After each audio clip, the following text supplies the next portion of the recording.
Kiev. Sara syns inte och sitter i fönstret. Vita är det. Och idag ska vi åka till Tjernobylzonen och den revgivna staden Pripyat. Förmodligen inte bli alltför strålad. Nej. Och mitt största problem är om jag ska ta med mig jacka eller inte. Ja. Det är ganska varmt ute. Det är som svensk sommar. Ja, svensk sommar. Jag hoppas att guiden inte blir alltför otålig på oss som ska fota, anteckna och filma. Men det ska nog gå bra. Det går nog bra. Ja. Vad gjorde vi igår då? Igår så var vi i ett enormt kloster och åt rödbetssoppa. Just det. Och var nere i, vad var det, katakomber? Heter rödbetssoppa. Ja. Katakomber, ja. Ja. Och det var världens minsta lilla underjordiska gång med en lik på sidorna. Gamla munkar var det, va? Ja, förmodligen munkar som hade begravts där. Det var obehagligt, men ja. Vi gick och gick för vi hittade inte riktigt tillbaka hit. Det var ett vid av andra hem direkt. Och jag hade klackar, men det gick bra. Och sen åt vi pizza och drack öl som smakade frukt. Ja. Men det är trevligt här i Kiev och snart är vi i alla fall på väg. Jag tror vi ska åka om knappt halvtimme.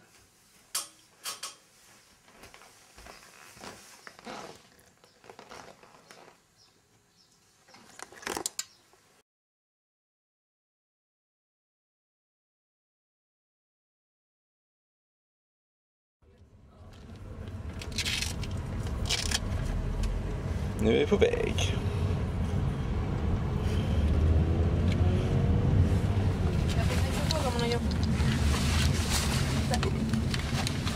Ja, var är vi nu någonstans? I Kiev. Ja. På den stora gatan här. Det är förmodligen en av de största gatorna. Vi har inte gått ut med den här, men vi har varit där uppe någonstans. Vi har inte gått, är den här, alltså under den här som det är en underjordisk köpcentrum, om man går under? Men jag tror det är ganska vanligt i Kiev, för vi har överallt. Sett minst 2 stycken. Ja. En sån här gångtunnlar under stora gator som man kommer upp på andra sidan. Ja. Passar de på att trycka in ett shoppingcenter här liksom. Ja, då är det förmodligen så att det... De har ingen brist på arbetskraft. I varje liten hörna så sitter det någon och säljer någonting. Ja. Det är mycket folk. Det är liksom en av de mest utmärkande grejerna.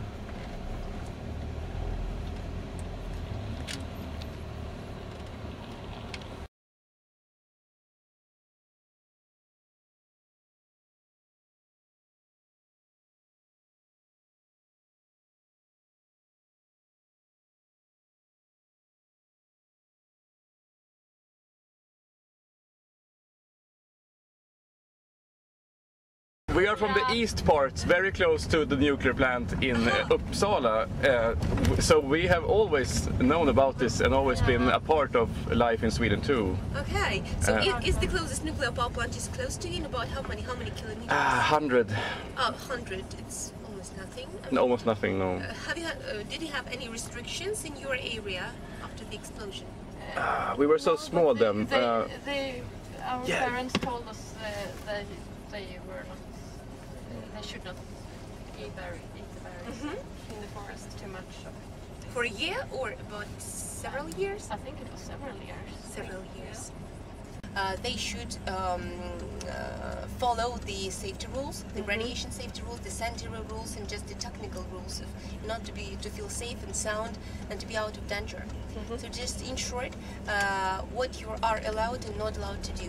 Certainly carrying any drugs, alcohol, weapons is no good. Drinking water from open water supplies, but I need to do that just to say that you're not allowed to eat any cattle breeding products, any mushrooms, berries, certainly. Please avoid touching any vegetation or structures when walking, because all the vegetation, now the soil is the main deposit place for radionuclides, about 15-20 centimeters of the soil, like cesium and strontium, the main those forming elements. And as all the vegetation take juices from the soil, certainly they're all but a bit radiated. What is more, there can be radioactive dust on the surface of these or that facilities, or the trees, the trunks, whatever. So please avoid touching, cleaning on anything. Hallå? Kolla prov. Jaha, den där. Han är på bygger eller avbygger en bro, ser ut som. What is more, en route today, there will be a guy conducting with us where you just feel safe and sound. It measures gamma radiation, all penetrating radiation, just like X-rays, yeah? Cesium-137 is the main source of gamma radiation. So today online you will see how, what is the gamma radiation exposure rate. Frankly speaking, there is no normal radiation, as well as no normal temperature. It's all relative. It depends on the relief, on where on Earth you're located, right? On how high you are, how close are you to the space, so that the cosmic rays can cause gamma radiation, etc., etc. So lots of factors, and radiation is a natural phenomenon. You shouldn't be afraid of that. It just all depends on the dose and the exposure rate. So up to 0.3 microsievert per hour, that's the natural radiation background for our country. Let's say for Russian Federation, it's up to 0.5 microsievert per hour because of their diverse relief, climate zones, etc., etc. So up to 0.3, that's fine. You don't need to worry. That's right. So now it's fine in Kiev. You'll be surprised to find out that in Chernobyl, it's almost the same now. In most of the places, just because of natural decay of radiation, because cesium and strontium both have the half-life periods of about 30 years. That means that in 30 years there will be half of the amount, then in another 30 years half of that half, etc., etc. But it will never disappear, but still there will be just minuscule, tiny parts scattered here, there, and everywhere.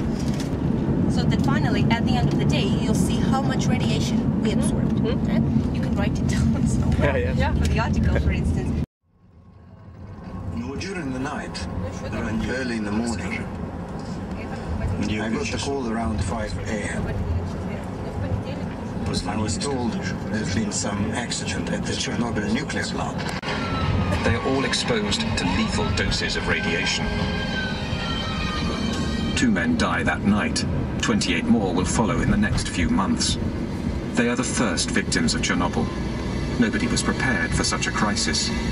For the next 7 months, 500,000 men will wage hand-to-hand combat with an invisible enemy. A ruthless battle that has gone unsung, which claimed thousands of unnamed and now almost forgotten heroes. Yet, it is thanks to these men that the worst was avoided. A second explosion, 10 times more powerful than Hiroshima, which would have wiped out half of Europe. This was kept secret for 20 years by the Soviets and the West alike. Many of these images have never been seen before. They were taken by journalists who were also exposed to nuclear contamination, some of whom later died. Those images tell the story of a hidden war, whose consequences continue 20 years later to worsen the toll of the disaster. This is the true story of the Battle of Chernobyl. Okay, but then it appeared it wasn't enough, and more people needed to be evacuated, including the town of Chernobyl and the rest of the vast variety of different villages. So a radius of 30 kilometers was taken, very simple, using a pair of compasses, and then people were evacuated from there till the end of August. All in all, 116,000 people had to change their lifestyle completely, had to abandon their homes. Yeah, so they had to completely change the lifestyle, like having left behind their private belongings, private houses, kitchen gardens, fruits and swines and cattle. By the way, all the cattle, according to statistics, 50,000 cattle, 23,000 of swines, lots of sheep and horses, were then just stopped. Yeah, and then the meat was either buried or at least it was also in use after that, using a mixture in sausages, about 10% of radioactive meat. It was definitely all officially hush-hushed, not communicated to the public. About 10% of radioactive meat, let's say, in a mixture of sausage, and all the rest like normal meat. Inuti zonen har varit nu ungefär. And other roads to the nuclear bomb. 5-10 minuter och det ser ut som att det vi passerar är jordbruksmark som har växt igen helt fritt med skog. Vägarna är lite sisådär, men de säger att i alla fall att de håller på att laga dem för att det kommer hit folk från högsta ledningen varje år 26 april och vill att det ska vara bra kvalitet på vägarna.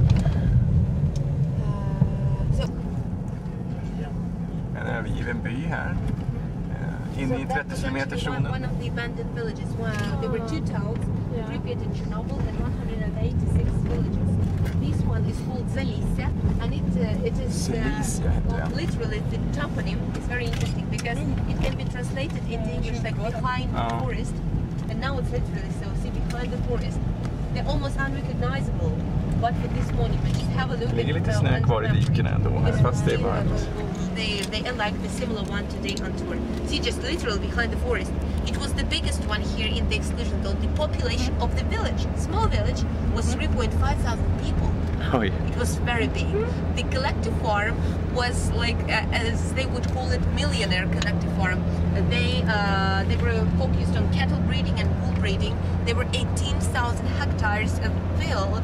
Lots of them. What's interesting, the local people were called onion makers. The local fair at the local market, which was conducted every Monday in the town of Chernobyl, only people from Zalicia would produce onions and salad. So they were quite popular just for that.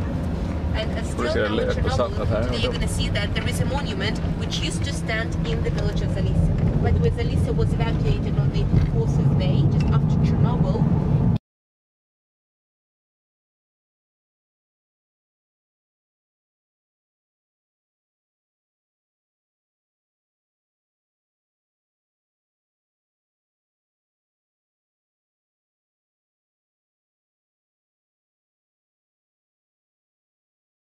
They say Ukrainian national are not afraid of radiation, see, but now only 189 of them are still alive.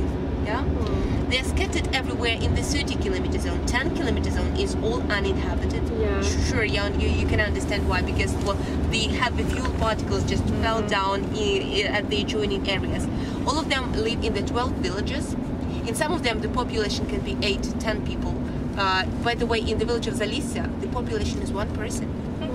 Ja, det här är alltså stadsgränsen till Tjernobyl stad, som så fint står där på skylten. Pripyat stad här. The average age of the 50,000 population was 26 years. Mostly young people. Вот сюда, мы тут остановимся, потом подъедем на Хорошо? Потом посмотрим. Потом посмотрим, что-то успеем. Нет. Restaurant. This is a hotel. Yeah. Still a hotel, sure. And that's a restaurant. And that's a restaurant. So please get ready for an hour and a half walk. Take the water that you might need. Okej, ta med dig ryggsäcken. Please, whatever. And then we go.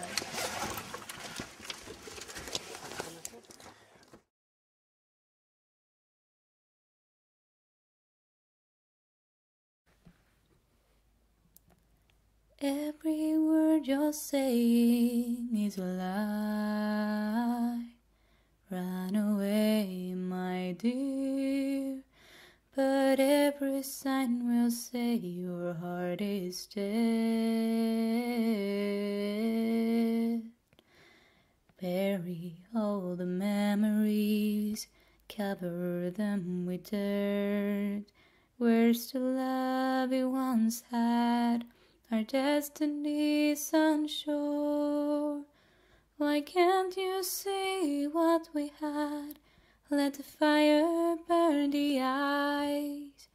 Where's the love we once had? Is it all a lie? And I still wonder why heaven has died. The skies are all falling, I'm breathing but why? In silence I hold on to you and I. Closer to insanity, buried me alive. Where's the life we once had? It cannot be denied.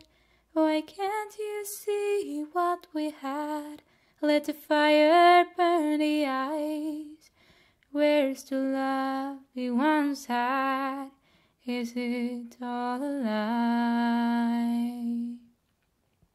And I still wonder why heaven has died. The skies are all falling, I'm breathing but why? In silence I hold on to you and I. You run away, you hide away to the other side of your universe, where you're safe from all that hounds you down.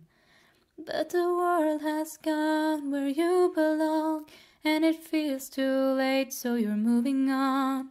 Can you find your way back home?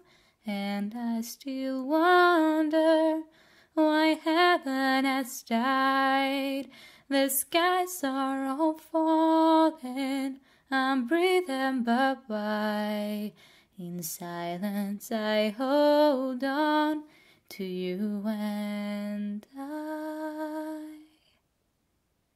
Every word you're saying is a lie.